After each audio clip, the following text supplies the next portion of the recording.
A seguir, neste episódio do Follow Him.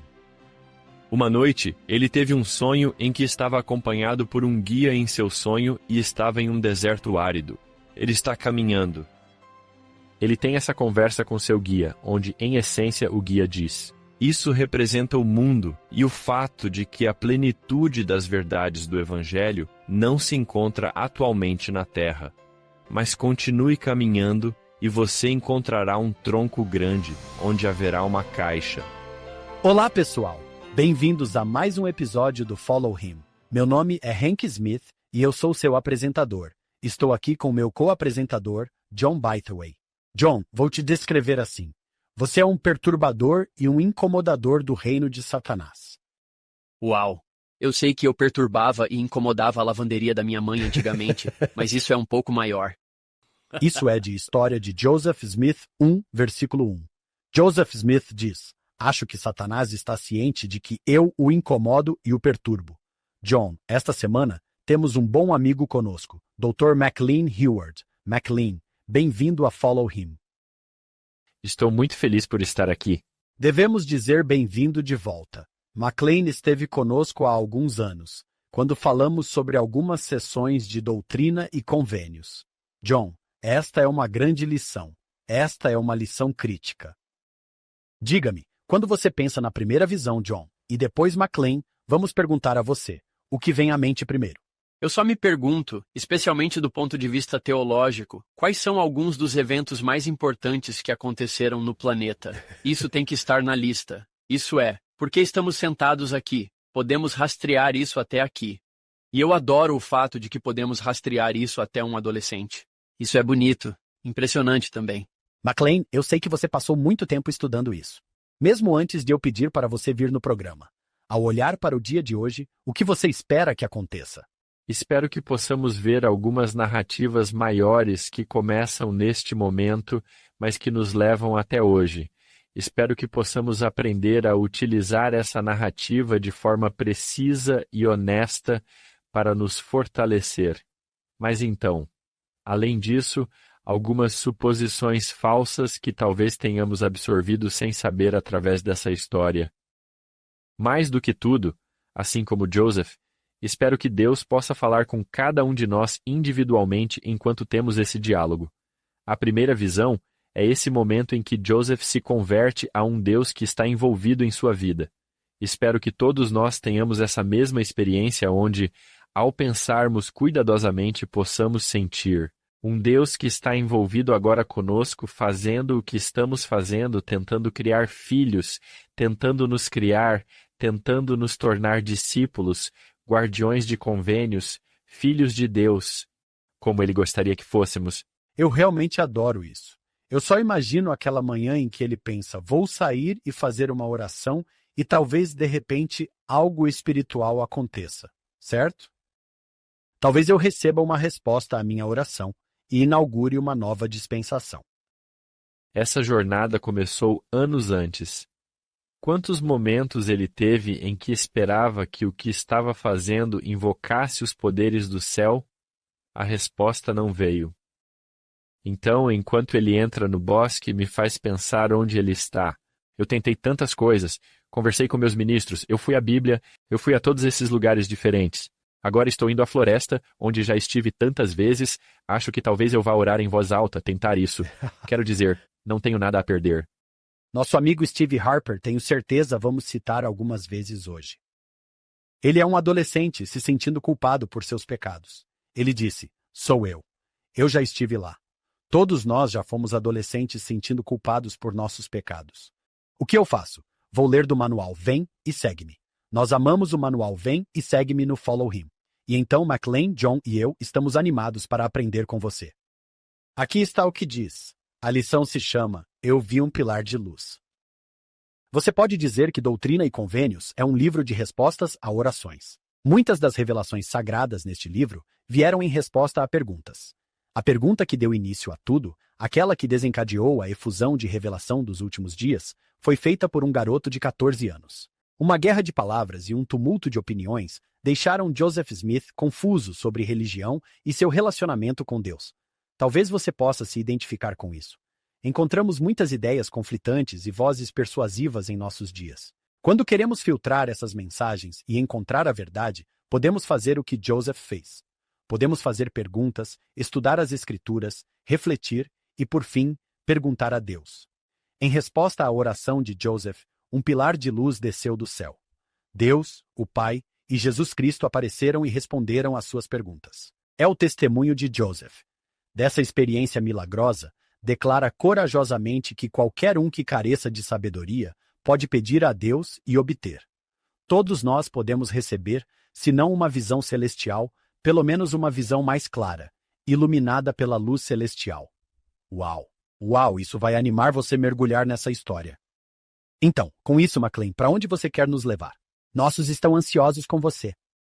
Com essa introdução, parece que realmente deveríamos falar sobre esse momento revelador. Muito do que usamos a primeira visão em nossos dias tem sido para perguntar: como aprendemos de Deus? Quais verdades aprendemos de Deus? Esse é um campo realmente frutífero para passar um pouco de tempo. E acho que podemos destacar algumas coisas que realmente ajudam a enfatizar alguns dos elementos que levam a respostas de Deus. Uma das coisas que eu acho realmente poderosa é o tempo. Ele passa potencialmente anos. O relato de 1832 menciona que ele tinha 12 anos quando começou essa investigação.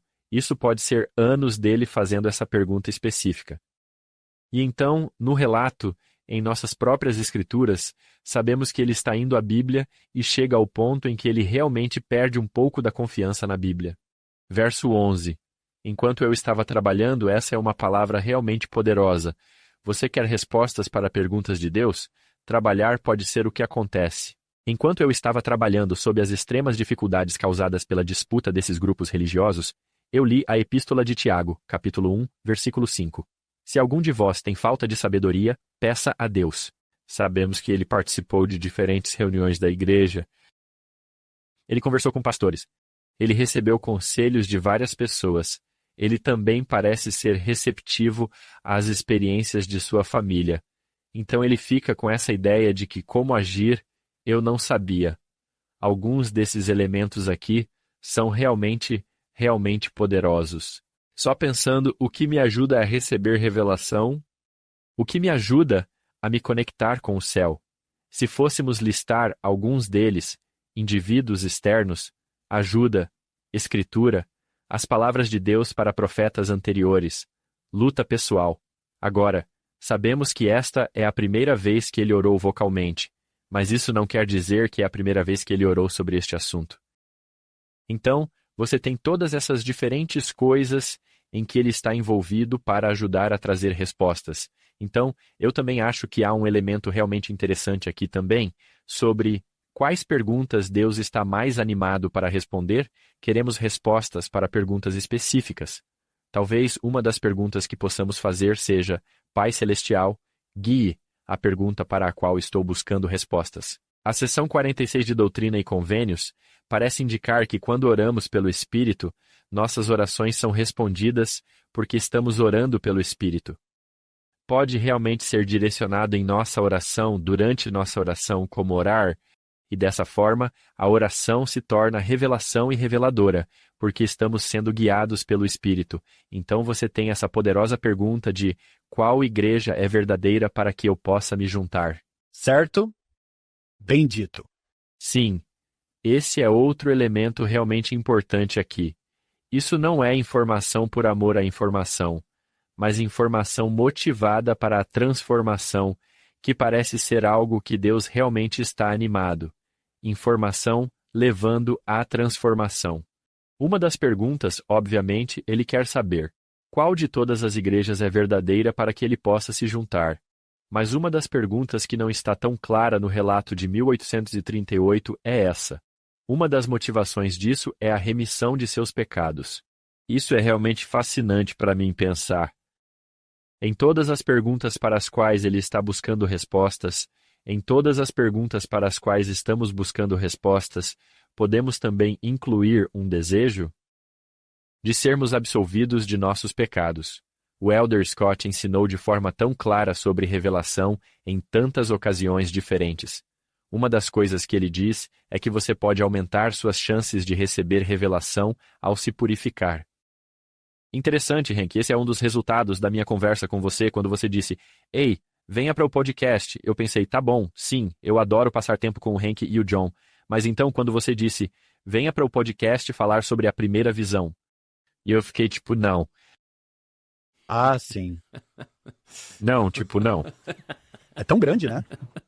É tão grande. É tão importante. É tão importante. E então a coisa interessante que aconteceu, naturalmente, foi essa autorreflexão. Eu percebi que meu coração, até esta manhã, até ontem à noite, estava tomando decisões diferentes. Porque eu pensei: eu não posso fazer nada que atrapalhe Deus. Falando hoje. Neste assunto, realmente, de fato, precisamos que Deus fale. Tem sido realmente interessante para mim pensar: ok, bem, enquanto busco a Deus, me ajude a saber sobre o que poderíamos falar hoje. Eu me senti motivado também a pedir: por favor, poderia me purificar dos meus pecados para que eu esteja pronto? Essa é realmente uma dinâmica importante aqui. Parte do padrão de estar próximo de Deus. Ter visões abertas para nós do que Deus gostaria que fizéssemos é essa ideia de ser justificado, ser purificado, declarado limpo por Deus. E isso facilita a abertura da visão. Outra coisa que foi realmente interessante para mim, enquanto me preparava, é, você sabe, enquanto eu lutava com a decisão de concordar ou não, nossa amizade estava em jogo, né? Quanto eu gosto do Hank e do John, tipo, né, o quê, tantas pessoas, e isso também adicionou um elemento de seriedade ao assunto. Mas a outra coisa que aconteceu, que eu espero que seja útil para os ouvintes, comecei a pensar: estou levando isso mais sério do que qualquer outra experiência com pessoas? Porque a aliança abraâmica me faria pensar que toda vez que eu interajo com alguém, há tantos quantos grãos de areia do mar por trás deles. E se pudermos influenciar as pessoas, então é essa mesma verdade. C.S. Lewis fala que todos com quem você interage não são apenas meros mortais. Mas então vamos adicionar uma perspectiva dos santos dos últimos dias a isso. Também é verdade que todos com quem você interage não são apenas meros mortais, mas também há incontáveis, não apenas meros mortais, por trás deles, nas gerações que virão. Esses passos de Joseph realmente levando à antecipação da resposta que vem são tão importantes para nós reconhecermos. McLean, enquanto você falava sobre os anos que passam, é interessante para nós. São 26 versículos que estamos lendo. Você provavelmente poderia fazer isso em 5 a 10 minutos. Você poderia ler tudo isso e pensar: bem, foi um processo bem rápido, né? O tempo que está passando para ele. E então notei essas palavras que você destacou no verso 11, trabalhando sob extrema dificuldade. Isso não foi o que poderíamos chamar de um vídeo agradável de 30 minutos sobre a primeira visão. Este é um processo longo e difícil para ele, no qual a luta é importante. Vale a pena a luta, como Sheridan poderia dizer, agora, McLean. Para aqueles que são novos na igreja ou na história da igreja, você mencionou o relato de 1838, o relato de 1832. Qual é que está em frente de mim nas minhas escrituras? Este é o relato de 1838. Ele começa o relato em 1838, mas não o termina realmente até 1839. Em algum momento desta manhã, precisamos falar sobre o que isso representa. Você sabe, ele começa este relato de forma muito clara, descrevendo o que é o relato. E precisamos estar atentos ao que esse relato representa, porque isso pode nos ajudar a aplicá-lo de forma eficaz e apropriada em nossa vida. Devido aos muitos relatos que foram colocados em circulação por pessoas mal intencionadas e ardilosas, essa é uma linha de abertura e tanto. Este relato representa esse elemento de eu fui perseguido, a igreja foi perseguida, mentiras foram contadas. Deixe-me contar a verdade sobre a ascensão da igreja. Então isso é realmente importante de reconhecer. Curiosamente, em Doutrina e Convênios, seção 20, isso é chamado de Artigos e Convênios da Igreja de Cristo. Esta é uma seção realmente poderosa. De acordo com a seção 18, Isso deveria ser a importante fundação da Igreja e do Evangelho e de sua rocha. É isso que o Senhor revela na seção 18, versículo 4. Esta revelação vai ser realmente fundamental. Agora, a seção 20 acaba por se tornar uma base doutrinária, histórica e de procedimentos de política para a Igreja de maneira significativa. Os elementos históricos que estão incluídos, os elementos históricos fundamentais da Igreja de Jesus Cristo dos Santos dos últimos dias incluem a primeira visão. Isso faz parte da base histórica da Igreja. É realmente importante. Dito isso, esse relato e a narração desse relato é uma narrativa dada no tempo e no espaço. Mas a primeira visão é o que constitui a base histórica, e então você tem o de 38. Contando a história, mas então você tem a narrativa de 1832 da história. Como já mencionamos, esta primeira linha, devido às mentiras, devido à perseguição, deixe-me dar a você os fatos como eu os tenho. O relato de 1832, em contraste, é uma narrativa de conversão. Então, em essência, Joseph está dizendo, deixe-me contar a história de Deus, declarando-me limpo e realmente dos começos do meu relacionamento com Deus, o Pai, e Jesus Cristo, o Filho. Então, dito isso, a primeira visão se torna central para as realidades históricas da Igreja. Primeiro, a primeira visão e o livro de Mórmon são realmente fundamentais para as bases históricas da Igreja. As narrativas dessas histórias podem ser diferentes, com base no contexto em que Joseph está contando para eles. Ou até mesmo suas razões. Por exemplo, se você está sentindo isolado e sozinho em seu testemunho e convicções de Jesus Cristo, se você está sentindo como se fosse o único jovem na sua escola que acredita em Joseph Smith e no livro de Mórmon, esse relato de 1838 pode ajudar a te dar força e poder na sua convicção solitária. Você pode sentir perseguido. Os profetas podem dizer coisas para você que parecem cortantes, são alfinetadas, são difíceis. Essa narrativa pode te dar alguma direção sobre como se envolver. Se você é o jovem que sente, Deus está realmente lá para mim? Será que Cristo realmente tem uma parte de seu poder e expiação que pode abençoar minha alma e me elevar? O relato de 1832, esse pode ressoar um pouco mais com você. Mas, se não tomarmos cuidado, vamos ler o relato de 1838 repetidamente. E, sem saber, vamos incorporar uma narrativa de perseguição em nossa situação de vida. Deixe-me dar um exemplo. Acabei de concluir um mestrado na BYU em Educação Religiosa. É meio histórico, é meio doutrinário e é meio educacional. E eu decidi que queria fazer um doutorado. Então eu me inscrevi na Universidade de Utah para o doutorado, em História.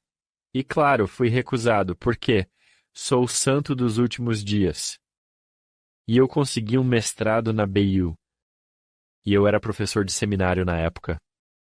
E eu não fui bem-vindo na Universidade de Utah porque eles não gostam de pessoas como eu. Essa foi minha primeira reação quando abri a carta de rejeição. Engraçado, minha esposa, um mês após eu receber a carta de rejeição, veio até mim e disse, não sei o que fazer com isso. E ela me deu essa sacola. Eu abri, e lá estava um moletom da Universidade de Utah. Ela tinha comprado um moletom para mim antes de saber que eu seria recusado. E ela disse, eu não sei o que fazer com isso. Eu uso porque me lembra que minha esposa acredita em mim, mesmo quando a Universidade de Utah não acredita. Mas, de qualquer forma, eu tinha comprado essa narrativa de perseguição tão fortemente, que inicialmente eu não era capaz de ver minha própria inadequação. Uau! Certo? Porque era como se você é uma vítima, então o problema é da outra pessoa. É culpa da outra pessoa. São os olhos deles que estão errados. Você está bem. Você está bem. Você está onde deveria estar, mas são os olhos da outra pessoa que precisam mudar. Eu tive que fazer uma análise muito profunda de mim mesmo e perguntar, é porque estou sendo perseguido? Ou é porque eu simplesmente não sou um bom candidato para esse programa específico. Se eu for realmente honesto comigo mesmo e com você, é porque eu não era um bom candidato. Eu não tinha um mestrado em História. Eu não tinha uma graduação em História. A parte importante disso é que, quando eu assumo a responsabilidade e reconheço isso. Na verdade, isso pode ser em parte por causa do que eu fiz no meu passado. Essa é uma posição de poder que me ajuda a mudar. Algumas semanas atrás recebi um e-mail. Isso acontece ocasionalmente. Era uma jovem chamada Kate D., uma escola secundária católica na Flórida. E ela disse: "Oi, estou fazendo um projeto no ensino médio sobre os Mormons." Foi assim que ela disse: "Você pode responder algumas perguntas sobre os Mormons?" E eu fiquei tipo: "Sim, acho que provavelmente posso fazer isso." Então ela me deu uma série de 8 perguntas. Eu digitei minha resposta e enviei minha resposta. E então eu li minha resposta depois de já tê-la enviado, porque é isso que você faz. Você envia e depois lê, certo? Então, eu li minha resposta e percebi que a narrativa de perseguição influenciou minhas respostas. Eu fui combativo de algumas maneiras. Ela não percebeu que eu estava sendo combativo porque fui sorrateiro sobre isso. Mas eu percebi que essa não é a abordagem que eu quero adotar. Eu não quero ser combativo. Especialmente de maneira a assumir automaticamente uma posição defensiva. Isso é o que o Elder Ballard disse sobre isso. Ele disse: "Isso foi em 2009, numa formatura da BYU, na verdade. Recentemente vi uma pesquisa sobre como outras pessoas veem os membros da igreja. Eu sempre tive interesse nesse assunto." E então ele menciona que faz parte do programa missionário da igreja. Esta pesquisa, em particular, fez uma observação interessante. Sugeriu que os membros da igreja às vezes podem parecer muito defensivos para aqueles que não são membros da igreja. Um dos entrevistados chegou a dizer que, quando os Mormons estão explicando suas crenças, a linguagem deles é em termos que sugerem que eles estão esperando críticas. E então o Elder Ballard continua dizendo: "Eu posso entender o motivo. Tivemos uma ordem de extermínio emitida, certo? Nosso primeiro profeta foi assassinado. Há razões para isso. Eu estava conversando com um colega outro dia. Ainda há potencialmente razões para isso. Mas então ele diz isso. No entanto, não estamos em 1830, e não somos apenas 6 de nós mais. Será que parte da defensividade que os outros às vezes veem em nós sugere que ainda esperamos ser tratados como uma minoria não apreciada, forçada a fugir para o oeste? Em nossas interações com os outros, estamos sempre esperando ter que nos defender? Se for assim, acho que precisamos fazer uma correção de curso.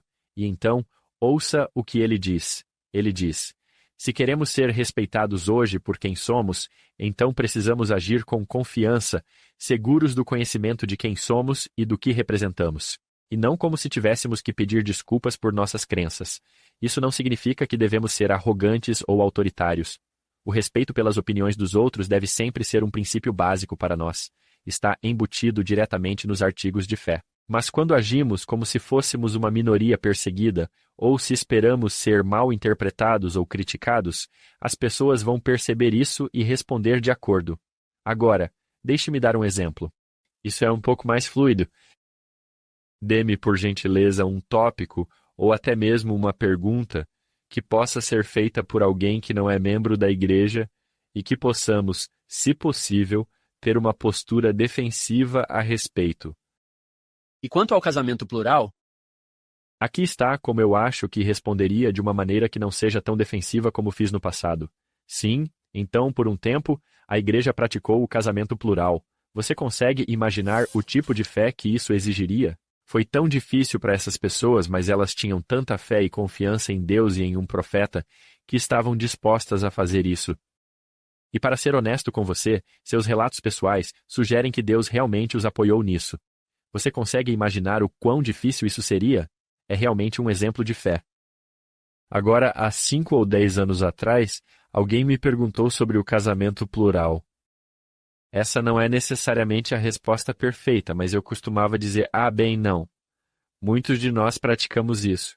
E foi há muito tempo, então não vamos realmente falar sobre isso. E você não está na defensiva, nem com raiva ou combativo. Você está apenas: sim, é assim que eu vejo. Não é lindo? Joseph, na verdade, mostra isso no relato também. Quando ele conta essa história, ele diz: "Eu entendo se você não acreditar em mim. Eu não acreditaria em mim se não fosse por mim. Se não tivesse acontecido comigo, não acreditaria. Esse é um lugar poderoso para ele estar. Isso realmente requer fé. Eu entendo isso. Eu reconheço isso. Vamos seguir com essa perspectiva. Eu realmente gosto disso, McLean. Eu entendo. Isso é algo difícil de entender. Eu realmente gosto disso. Eu gosto dessa confiança. Eu não preciso me defender. Eu não preciso entrar no modo de debate. Posso dizer sim, temos algumas tarefas difíceis. Pedidos difíceis ou pessoas fiéis? Sim, isso é fé, isso é religião. Jesus Cristo ressuscitou dos mortos. Jesus Cristo apareceu em um corpo físico para Joseph Smith. Isso também é milagroso, inerente a ser uma pessoa religiosa. Eu aceito que há coisas que eu não posso explicar completamente, e isso está bem para mim. Isso é lindo porque proporciona um estado de humildade, e a humildade é realmente importante no meu relacionamento com Deus, o que Joseph exemplifica. Eu não sei para onde ir, então vou recorrer a Deus. Essa humildade é necessária para o que vai acontecer na primeira visão. Obrigado, McLean. Uma sessão de Q&A. Diferentes perguntas trouxeram essas respostas. Uma das respostas foi o relato de 1838-1839, por muitos relatos. E o relato de 1832 talvez tenha vindo de uma pergunta diferente. Você notaria que a palavra testemunho começa com um teste? Você notaria que a palavra pergunta começa com uma busca? E uma busca é uma procura longa e árdua. Você fala sobre Joseph Smith desde que ele tinha 12 anos, trabalhando sob dificuldades extremas. Isso é uma busca. Uma pergunta hoje podemos fazer a Siri Alexa ou Google. Pergunta em questão de segundos, mas uma busca é uma procura longa e árdua. Nós passamos a esperar respostas rápidas do Google para perguntas valiosas que exigem esforço. Eu também adorei o que você disse sobre ele. Principal no relato de 1832 foi o perdão dos meus pecados. Sabe do que isso me lembrou? Aqui está Enos no livro de Mórmon. Vou falar da luta diante de Deus antes de obter a remissão dos meus pecados. É assim que começa o seu único capítulo. Aqui está como eu obtive a remissão dos meus pecados. Qual tópico mais importante individualmente existe para todos nós? Um dos relatos de Joseph começa mais dessa forma do que, como você disse, os alicerces, o estabelecimento da igreja. Se lembro bem, Bruce R. McConkie disse que se você tiver a mesma pergunta que provoca a revelação na doutrina e convênios, pode tratar a revelação como resposta pessoal de Deus. Isso nos ajuda a pensar que as perguntas que motivam essas respostas e narrativas são realmente importantes, e elas podem nos ajudar a aplicá-las beneficamente. McLean, você falou sobre o cenário. Se eu me lembro bem, você é o especialista em história da igreja aqui. Há quanto tempo ensina McLean? Comecei a trabalhar como professor em 2009. Então, fui em missão de 2003 a 2005, comecei a ensinar no MTC e fui assistente no seminário. Comecei a ensinar seminário. E agora na BU em História e Doutrina da Igreja. Espera, você chegou de ir para a U? Você foi para outro lugar. O que aconteceu? Então, fui recusado na U. E depois me inscrevi na Claremont Graduate University e acabei indo para lá para fazer um doutorado. Então, moramos no sul da Califórnia por um ano. Isso soa como uma música country, mas as maiores respostas de Deus, às vezes, são não. Sim. Diga o título da música country. O maior presente de Deus são as orações não respondidas. Sim. Booth Brooks dos 70. Sim. Acabamos indo para o sul da Califórnia, para Claremont, e foi simplesmente um ajuste muito melhor. Você conseguiu um moletom de Claremont? Isso também é importante saber. Sim, de fato, Claremont também é vermelho e preto. Então você poderia ter passado algo no outro vermelho. Sim, exatamente. Eu vesti camisa vermelha hoje porque foi para Claremont. Muito bom. Perguntei a McLean, até falamos de duas versões, 1832 e 1838. Me corrija se eu estiver errado. 1832, Joseph, você falou sobre essa narrativa de conversão, remissão dos pecados. 1832, ele tem algum tempo sozinho. Alguém quebrou a perna. Acho que é Newell K. Whitney quebrou a perna e Joseph estava esperando com ele. E então, na versão de 1838-1839, eu sei que 1838 e 1839 são os piores anos da vida de Joseph Smith. Cadeia de Libbard, sim. Essas configurações vão fazer diferença no que eu vou conseguir? Deixe-me te contar, isso é do livro de Steve Harper. Ele começa essa versão 2 semanas depois que Oliver Cowdery envia sua carta de demissão, deixando a igreja. Você consegue imaginar, falando de eventos fundamentais, ele é uma das primeiras pessoas, e Joseph acabou de receber sua carta de demissão. E então 1838 vai definitivamente de mal a pior. Você realmente começa em Kirtland, onde há tanta apostasia. Se eu me lembro bem, Ron Esplin diz que isso pode ser até 30%, 40% da liderança da igreja tendo problemas com Joseph nessa época. Então você sai de Kirtland e depois se muda para o Missouri. E vai de mal a pior. E então há violência e há assassinato de santos dos últimos dias, pilhagem e tudo mais. E então uma ordem de extermínio. E então você está na prisão. E então você sai da prisão e chega a Nauvoo, o que se tornará Nauvoo. É só um pântano nesse ponto. Os fardos do último ano, a perseguição, alteraram dramaticamente sua vida. Isso vai aparecer na sua escrita. Sim. Então, eu realmente liguei para o Steve esta manhã e fiz algumas perguntas rápidas, tipo: Ei, me ajude a não dizer nada errado aqui. Ele não prometeu que eu não cometeria nenhum erro. Mas uma das coisas que é realmente interessante nesta versão, a perseguição se torna um tema central em nosso relato da pérola de grande valor.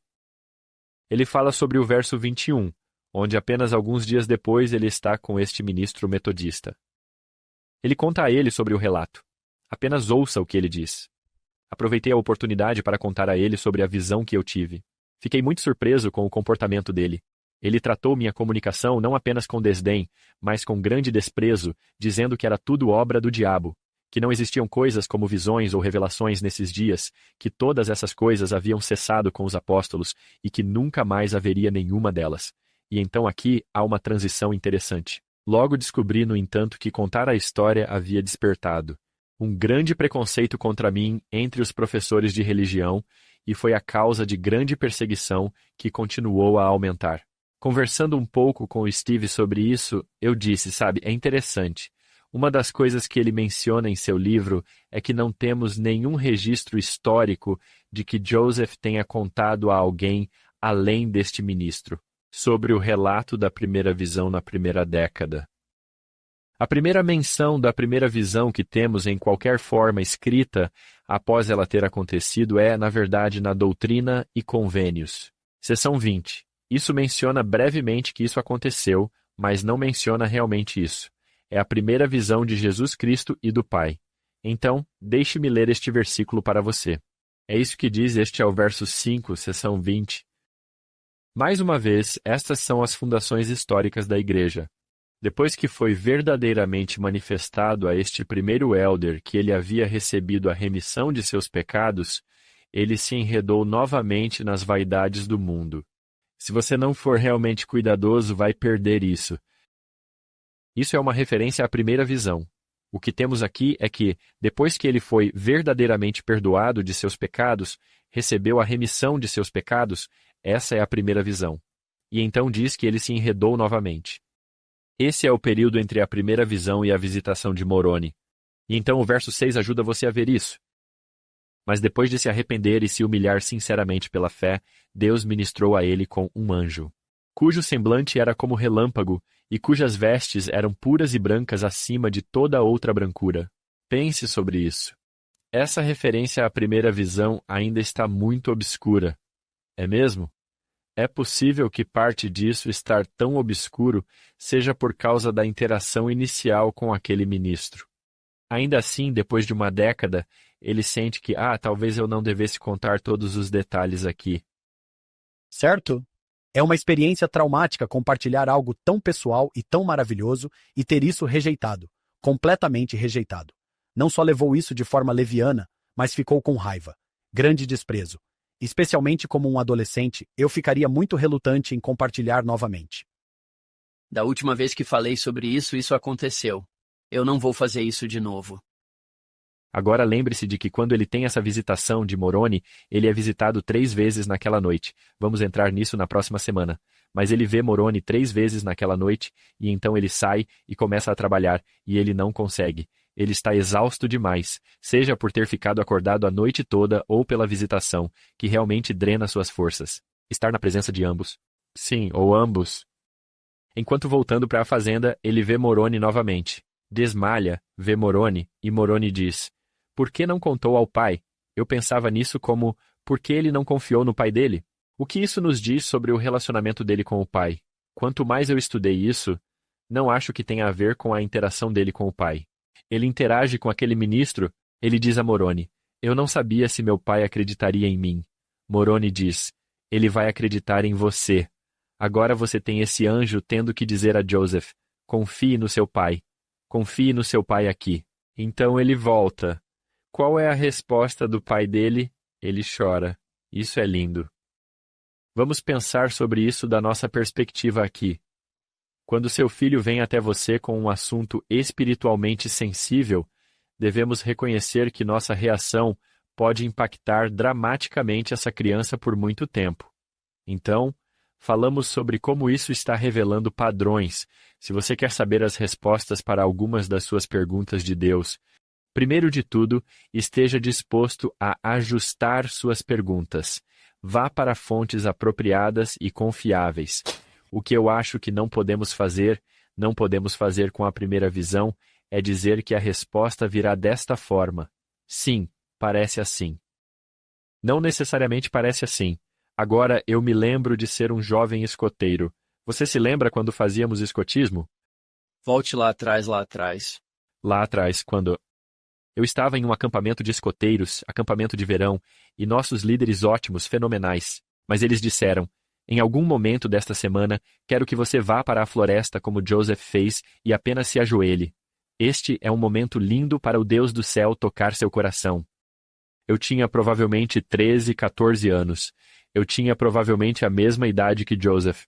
Ainda me lembro na minha mente subindo essa colina e sendo um ser humano realmente inteligente e talentoso. Sabe, havia uma área agradável com árvores, e acabei me ajoelhando bem em uma pilha de pedras. Eu me lembro de estar muito desconfortável. Ajoelhe-se nas folhas macias ou nas pedras. Estou ajoelhado lá e estou orando. Eu me lembro de pensar, sabe, eu não sou Joseph, provavelmente não vou ver Deus e Jesus Cristo. Mas fazia parte da minha história, certo? É tipo, provavelmente não, provavelmente não. E eu provavelmente não vou ver Moroni porque ele é meio que um anjo de primeira linha. Mas eu sou importante o suficiente para chamar um anjo de segunda linha? Chame o time B. Será que eu conseguiria que Tiancun viesse? Tipo, ele poderia aparecer e responder à minha oração? Desci daquela colina e senti que não recebi uma resposta, o que para mim era um problema. Era um problema espiritual. Eu estava pensando, vou ter que voltar do acampamento de escoteiros e contar isso aos meus pais. Descobri que a igreja não é verdadeira. Como eu tenho essa conversa? Isso é muito para um garoto de 13 anos, sim. Então, mais tarde no acampamento, nosso presidente de estaca, vizinho, o presidente Wayne Watson, apareceu. Ele é o pai do meu melhor amigo. Eu o conhecia muito bem. Tivemos um programa ao redor da fogueira. Você já sabe o final dessa história. Ele começa falando um pouco sobre a igreja, fala sobre testemunho e fala sobre a verdade de Deus, e então ele deu seu testemunho. E no meu momento de menino, esse foi o meu primeiro momento em que senti que Jesus Cristo e o Pai Celestial são reais. Eles parecem me conhecer. Agora, acabei de contar uma história narrativa sobre como chegar a conhecer alguma verdade. E se não tomarmos cuidado, essa primeira visão me levou a uma experiência emocional intensa. Bem, e se eu tiver um aluno ou uma criança na minha família para quem a linguagem que Deus usa para ensinar a verdade não é uma experiência emocional intensa? Mais uma história rápida. Mais tarde na vida, temos filhos agora neste ponto, e meu filho de 6 anos, acho que ele tinha cerca de 6, nosso filho mais velho, ele é contemplativo. Ele é o típico filho mais velho. Ele é um ótimo menino. Isso foi há 10 anos. Ele me disse: pai, eu não sei se acredito em Deus. E eu me lembro de pensar na minha mente como eu respondo ao menino de 6 anos. Tipo, ele é tão jovem. E eu me lembro de pensar comigo mesmo: posso lhe contar alguns princípios que fazem parte da sua busca por respostas, mas não acho que posso lhe contar sobre os resultados. Enquanto eu conversava com ele, eu disse algo como: você pode sentir, você pode experimentar. Se não tomarmos cuidado, você vai. Fale e discuta sobre testemunho e até mesmo a primeira visão de maneiras que façam nossos alunos e ouvintes refletirem. Experiência emocional intensa, essa é a maneira como Deus fala conosco. Mas vamos apenas ter cuidado. Doutrina e Convênios, seção 8, eu te direi na tua mente e no teu coração. Mas culturalmente nunca dizemos, eu pensei no Espírito hoje. Nós não dizemos isso. Mas essas são apenas duas maneiras. Uma terceira maneira, Alma 32, fala sobre o fruto do Espírito, certo? Os resultados? Pegue uma semente, plante-a, deixe crescer uma árvore, colha o fruto, coma o fruto. E quando você sabe que é bom, então você sabe que aquela semente era boa. Isso é um processo de anos. Compramos um pessegueiro da estufa que já tinha alguns anos. E então nos disseram, não espere ter pêssegos por mais, provavelmente 2 ou 3, talvez 4 anos. 7 anos. 7 anos. Então agora você pensa sobre Joseph. Voltamos ao relato dele. Hank, você disse que leva 5 minutos para ler isso. Bem, se leva apenas 5 minutos para ler, então com certeza Deus pode responder a minha pergunta em mais 10 minutos. Não, levou 2 anos para Joseph. Levou 2 anos para Brigham Young. 2 anos. Quantos de nós somos tão pacientes assim? Para realmente pensar com cuidado, Joseph leva anos para essa resposta chegar. A resposta pode ser, bem, depois de 2, 4, 6 ou 7 anos vivendo meus convênios, agora posso olhar para trás e dizer, eu aprecio o homem que estou me tornando ao viver essa vida orientada por convênios. Essa pode ser a sua resposta do espírito. E pode não ser emocional. Esse é, eu acho, um tópico realmente importante para discutir. Uma das tarefas que dou aos meus alunos na BYU é: pesquisem o método espiritual para conhecimento da verdade. E então quero que você escreva pessoalmente, depois de fazer essa pesquisa, como isso se parece individualmente para mim. E o que estou tentando cultivar no aluno é essa ideia de, aqui está o quê?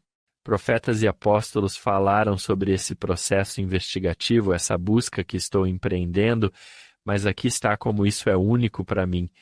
Aqui está como Deus está tratando o meu relacionamento com Ele como um relacionamento individual e único entre mim e Ele. Precisamos realmente dar muito espaço e liberdade para os alunos, muito espaço para explorar e crescer, para dizer, pode ser isso, pode ser aquilo, ou pode ser uma combinação de várias coisas. Moroni até menciona isso em suas escrituras, destacando a importância da diversidade de pensamentos e abordagens. Ouça o que ele diz. Moroni, capítulo 7, versículos 23 e 24. Deus também declarou aos profetas por sua própria boca que Cristo deveria vir. Doutrina e Convênios. Seção 46 diz que algumas pessoas recebem o dom de sabedoria pelo Espírito. O próximo dom listado é que algumas pessoas têm que acreditar nas palavras deles. Isso significa que eles não têm os sentimentos espirituais que nós podemos ter? Talvez. Mas então olhe para este próximo versículo, versículo 24. E eis que havia diversas maneiras pelas quais ele manifestava coisas aos filhos dos homens, que eram boas, e todas as coisas que são boas vêm de Cristo. Existem todas essas maneiras diferentes. Ao pensar sobre isso com a família de Joseph Smith, há uma razão para que Deus pudesse falar com Joseph através de visões? Como historiador, eu digo, sim, absolutamente e sem dúvida, de forma clara e sem hesitação.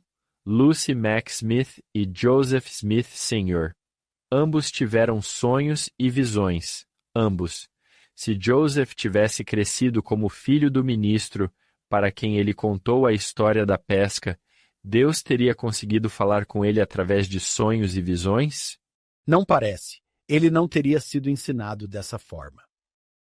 Sim, não teria sido uma linguagem que Deus poderia ter usado, porque Deus fala conosco de acordo com a nossa linguagem. Talvez precisamos ser um pouco mais conscientes e dizer que há muitas maneiras diferentes de Deus falar com você. Então, meu irmão é psiquiatra pediátrico, palavras que eu nem consigo soletrar. Na vida pré-terrena, ele recebeu uma porção extra. Eu acho que quando Deus estava distribuindo inteligência, a garrafa escorregou para o tanque de preparação dele. Eu estava conversando com ele sobre essa ideia que a seção 46 menciona. Há alguns que acreditam por causa do poder do Espírito ensinando-os, e então alguns têm que acreditar nas palavras deles. E foi como? Eu me pergunto se isso quer dizer que há algumas pessoas que talvez tenham uma capacidade reduzida de sentir o Espírito? E isso poderia ser apenas por causa de quem elas são?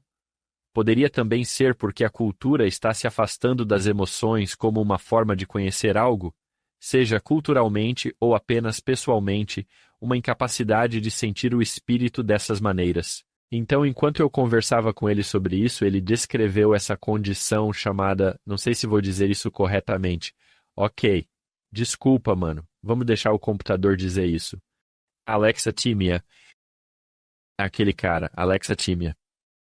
Alexithymia é uma incapacidade de identificar e expressar ou descrever os próprios sentimentos. Uau! É uma incapacidade de expressar, sentir ou entender suas emoções. Agora, essa é a parte que me deixa louco. As estimativas variam entre 10 e 15% das pessoas que experimentam isso.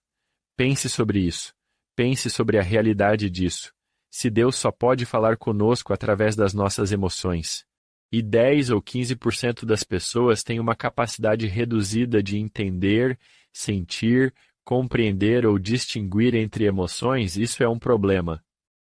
Precisamos ser capazes de falar sobre as diferentes maneiras que Deus fala com seus filhos, porque somos todos diferentes.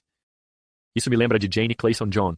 Ela escreveu o livro Almas Silenciosas, Chorando, Depressão, Compartilhando Histórias, Encontrando Esperança. Ela fala muito claramente sobre como, quando você está em momentos de depressão, parece que você não tem capacidade de sentir, ou uma capacidade reduzida de sentir. Imagine isso. Nos seus piores e mais difíceis momentos, os céus estão bloqueados. Se você acredita que essa é a única maneira de Deus falar com você, através dos seus sentimentos. Então, se você está tendo um momento de depressão, um momento de saúde mental, um momento de saúde cerebral, como John diria, isso reduz a capacidade de Deus de falar com você. Se reduzirmos as línguas com as quais ele fala apenas as emoções. Nosso bom amigo, Robert Millett, o reitor da religião da BYU e presidente de estaca na época, passou por um momento de desafio de saúde mental.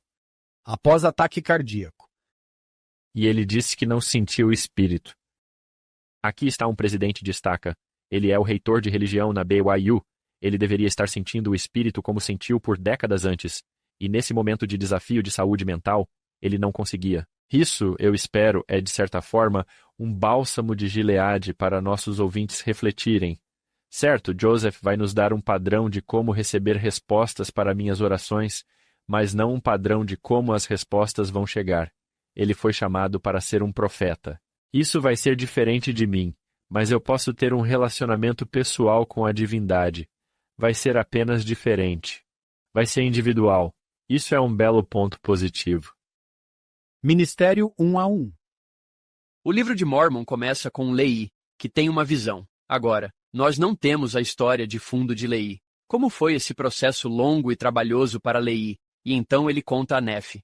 Nefi recebe uma resposta a uma oração que é bem direta. Nefi conta ao seu irmão, Sam, que acredita nas palavras de seu irmão. Esse dom espiritual que você acabou de mencionar. Sam é tipo, sim, e acredita nele, o que é ótimo.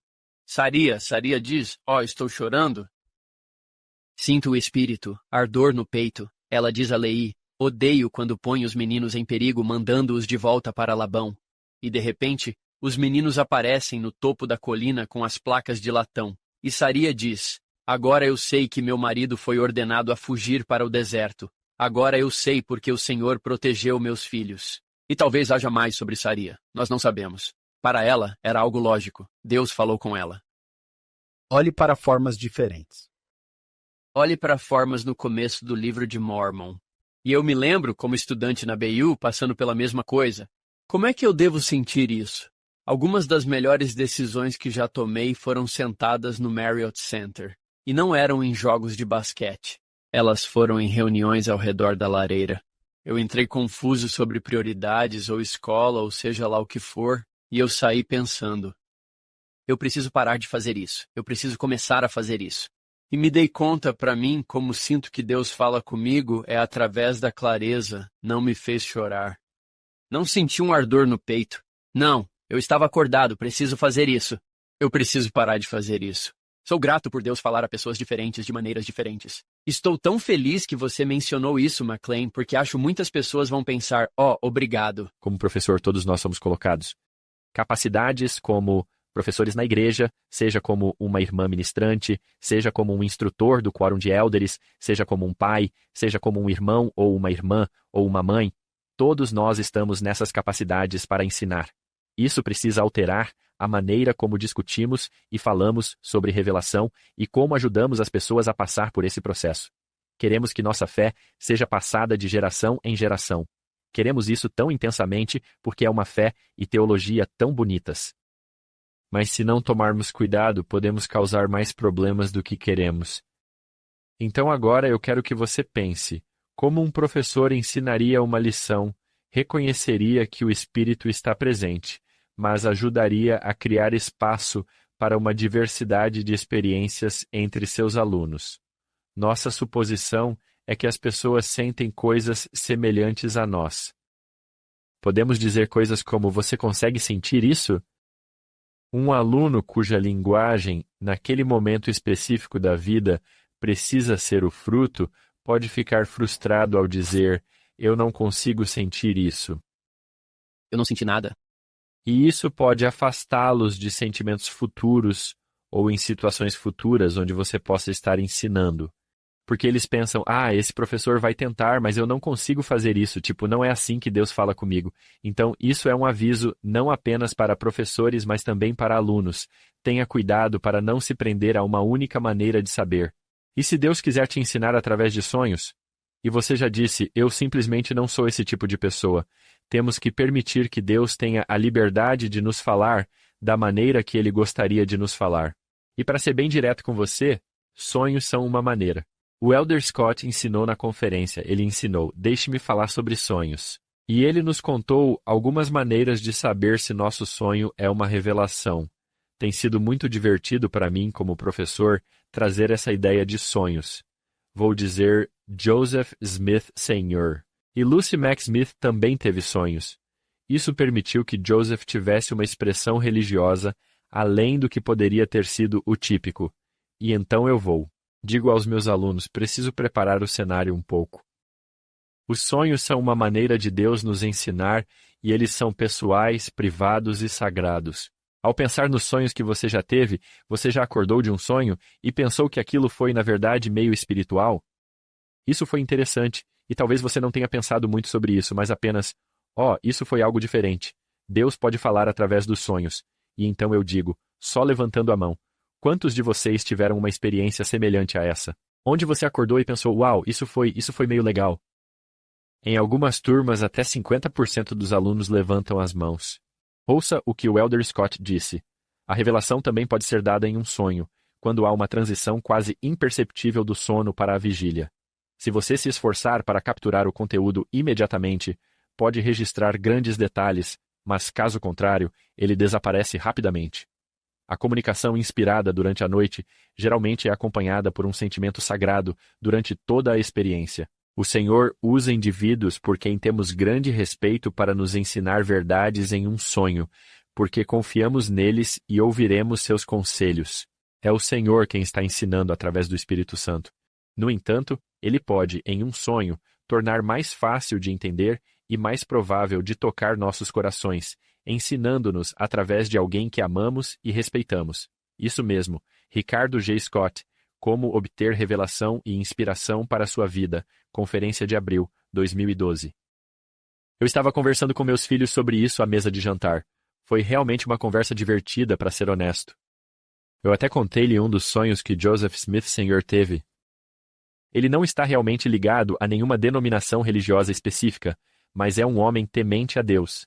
Ele é um bom homem, e ele acredita na verdade de Deus, e ele tem esse sonho uma noite, onde é acompanhado por um guia em seu sonho. e ele está nesse deserto árido. Ele está caminhando, ele tem essa conversa com seu guia, onde, em essência, o guia diz: isso representa o mundo e o fato de que a plenitude da verdade do Evangelho não é encontrada atualmente na Terra. Mas continue caminhando e você encontrará um tronco grande onde haverá uma caixa. E nessa caixa haverá conteúdos, e esses conteúdos serão a plenitude do Evangelho de Jesus Cristo. Continua caminhando e chega ao tronco, encontra a caixa e a abre. E ele participa desse Evangelho, e isso o preenche. É lindo, é poderoso, é pacífico, exatamente como você esperaria.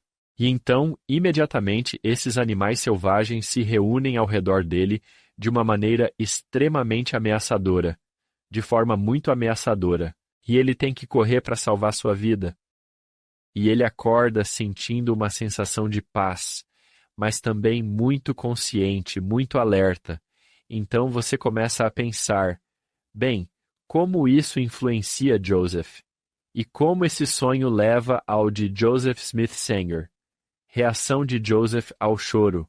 O sonho que eu amo que Lucy compartilha, ela está inclinada primeiro ao metodismo. Ela quer ir à igreja metodista. Mas, nessa época na América, as igrejas do coração e as igrejas da cabeça não se gostam. Se você está em uma igreja que é realmente emocional, você olha para baixo para as igrejas da cabeça porque elas são tão lógicas. Eles nem sabem de Deus que o que estão fazendo é verdade. Eles simplesmente é tudo cérebro. As igrejas da cabeça olham e a igreja do coração é como, não há razão para o que fazem. Precisamos ter ambos. De qualquer forma, Joseph Smith Sr., o pai ouviu que eles estão participando de algumas reuniões metodistas. Isso não é realmente uma boa imagem para a família Smith. Eles raciocinam. Eles não gostam disso. Então eles realmente vão até a casa da família Smith. E o relato na história de Lucy Mack Smith diz que seu sogro joga o livro de Time a Pain, A Era da Razão, dentro da casa. E mandou que eles lessem até acreditarem nele. Essa ideia de que esta é uma religião emocional demais. Isso a machuca. Joseph Smith Sr. vem até ela e diz: eu não acho que você deveria participar das reuniões metodistas. Na verdade, deixe-me apenas ler esta linha para você, porque acho tão poderoso como ele diz isso para ela e a reação dela a isso. Ele diz que, de acordo, seu pai e seu irmão Jesse vêm à casa. Eles jogam o livro dentro da casa. Eles também disseram a ele, Joseph Smith Sr., que ele não deveria me deixar ir às reuniões e que seria muito melhor para ele parar de ir. Assim, meu marido me pediu para não ir. Como ele considerava que não valia mais a pena para nós continuarmos a frequentar e que isso nos traria pouca vantagem, e isso deu aos nossos amigos sentimentos tão desagradáveis. Então, a razão pela qual Lucy está indo a essas diferentes igrejas é porque ela ficou doente alguns anos antes. Ela pensa que pode morrer. Ela disse ao Senhor: se você salvar minha vida, eu encontrarei a verdadeira igreja de Jesus Cristo. Ela foi salva. Então, ela se torna uma buscadora. Agora imagine ser Lucy Mack Smith e seu marido diz a você que isso dá aos nossos vizinhos sentimentos desagradáveis você frequentar a igreja metodista. Por favor, pare. Há esse momento de angústia. Eu não sei como isso seria recebido pelas suas esposas se você dissesse isso, mas minha esposa é ruiva tanto literal quanto espiritualmente. Isso não teria funcionado bem para nós. Então, ela vai para a floresta. Lucy Mack Smith vai para a floresta nesse momento de dificuldade e ora. Ela não recebe uma resposta, e naquela noite ela tem um sonho onde vê duas árvores. Uma é inflexível e a outra é flexível. A árvore flexível tem um cinto dourado ao redor dela. E a árvore parece se curvar e se mover com o vento. É animado. Ela diz que, se tivesse sido uma criatura inteligente, não poderia ter transmitido, pelo poder da linguagem, a ideia de alegria e gratidão tão perfeitamente como fez. E até mesmo o riacho que corria por baixo dela sentia o que a árvore sentia, pois os galhos dançavam sobre o riacho. Ele inchava suavemente, depois recuava novamente com o movimento. Tão suave quanto a respiração de um bebê, mas tão animado quanto a dança de um raio de sol. Ela fala sobre esse lindo sonho. A outra árvore permanece rígida e obstinada e não se move com o vento, não importa quão forte o vento sopre. Ela recebe a interpretação desse sonho de que Joseph Smith Sr. é essa árvore flexível. E Jesus Smith, seu cunhado, é a árvore inflexível, e enquanto Joseph Smith Sr. aceitará a plenitude do Evangelho de Jesus Cristo quando for pregado a ele, Jesse Smith sempre o rejeitará. Este momento de discórdia pessoal é respondido através de uma oração pessoal e privada na floresta, seguida por um sonho. Agora, pense em como Deus está usando a família Smith para preparar Joseph para ter uma resposta diversificada à sua oração. Eu acho que é realmente poderoso e bonito. E isso nos dá um modelo a seguir como pais, professores e líderes para expandir a maneira como Deus pode se comunicar com seus filhos, e não reduzi-lo e simplificá-lo. John, você se lembra de algumas semanas atrás, quando o Dr. Sweat estava aqui lendo a promessa de Moroni, e chega ao versículo 5. Com o Espírito Santo, pode saber a verdade. Professores, paramos. Como é sentir o Espírito Santo? Ah, é assim. E então ele disse, mas apenas vire a página. O que, claro, me fez sentir que não tinha sido um bom professor nos últimos 15 anos. Vire a página, e aqui estão todos os dons do Espírito, as diferentes maneiras que o Espírito Santo pode se manifestar. Frequentemente paramos no versículo 5 na promessa de Moroni e dizemos, ok, é assim que o Espírito Santo vai se manifestar, quando, se apenas virarmos a página, há maneiras diversas. Temos pessoas que tentam minar a realidade do relato da primeira visão. E eles falam criticamente de Joseph. Ele realmente não teve essa experiência. Uma das críticas mais comuns é que, se Joseph tivesse tido essa experiência, ela teria aparecido em um jornal, em um diário, no diário de outra pessoa, em algum outro lugar. Teria aparecido. Essa é uma suposição de que um garoto que é pensativo, que não teve uma educação significativa, que não tem muita capacidade financeira, teria saído, comprado algum papel e escrito.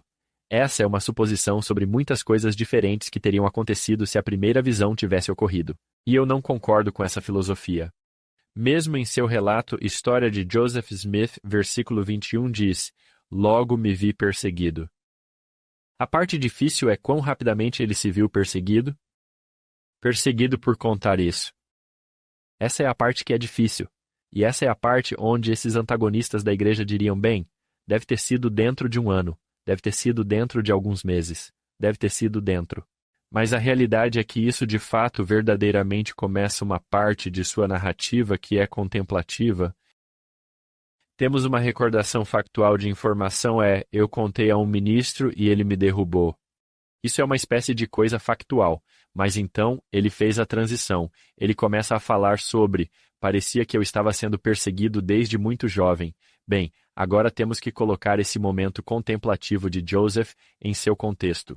Quando ele está escrevendo o relato, tanto quanto quando ele está vivenciando o relato, colocando isso em seu contexto. Em 1838, este é um tempo de intensa perseguição. Parece que Joseph Smith está dizendo, parece que desde o início da minha vida, de alguma forma, eu experimentei perseguição de maneira contínua, repetidamente, ao longo do tempo. E como posso explicar isso? Bem, desde muito jovem, parece que Satanás achava que eu seria um perturbador e incomodador de seu reino. Adoro o que você está dizendo. Versículo 21, o pregador metodista, ele contou e tratou isso não apenas de forma leviana. E eu adoro o que você nos contou sobre o quê? Quando nossos filhos nos contam coisas, tratar isso de forma leviana significa o quê? Ser muito desdenhoso. E então, com grande desprezo, quero dizer como você se sentiria nesse momento. Aqui, ele está compartilhando algo bem pessoal, apenas levemente com grande desprezo. E então, o versículo 21 logo descobri, entretanto, que minha narração da história havia provocado muito preconceito contra mim entre os religiosos. Eu gosto da palavra professar. Isso é o que professamos. E foi a causa de grande perseguição que continuou a aumentar. E embora eu fosse um menino obscuro, de apenas 14 para 15 anos de idade, e minha situação na vida fizesse de mim um menino sem importância no mundo, homens influentes preocupavam-se o bastante para incitar a opinião pública contra mim e provocar uma perseguição implacável. E isto se tornou ponto comum entre todas as seitas. Todas se uniram para perseguir-me. Oh, interessante. Como você disse, as pessoas estão dizendo que não está no jornal ou algo assim. Bem, ele é um garoto obscuro. Ele é um garoto sem importância. Não conseguem entender isso. Por que me procurariam? Esses são homens de alta posição e sou apenas um garoto. E isso vem de 1838 também, onde parece que todo mundo no mundo está atrás de você no Missouri. McLean, você mencionou que às vezes faz pesquisas falhas. Aqui está uma coisa que notei que as pessoas fazem. Adoraria saber o que você pensa sobre isso. Alguém pode ler essa história e então dizer algo como: bem, se isso tivesse acontecido comigo, eu preencheria o espaço em branco. Eu teria imediatamente ido para casa e contado à minha família sobre isso. Joseph Smith não faz isso. Então, obviamente, ele não teve essa experiência porque ele não fez o que eu faria nessa situação. E por alguma razão estranha, chamamos isso de pesquisa.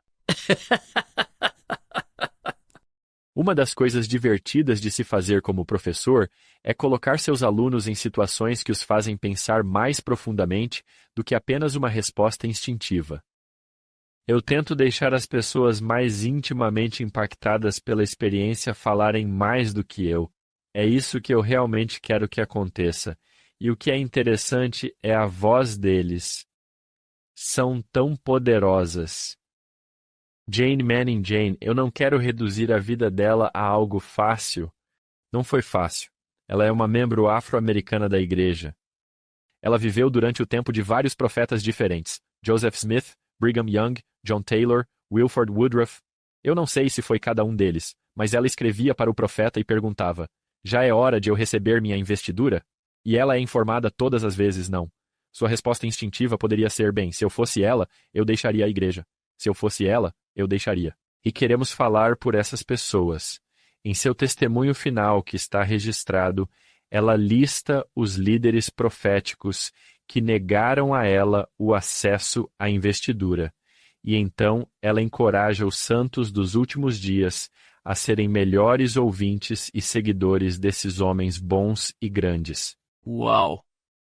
Uma das coisas que acontece com esta geração, a geração mais jovem, é que eles querem se solidarizar com grupos perseguidos e minorias.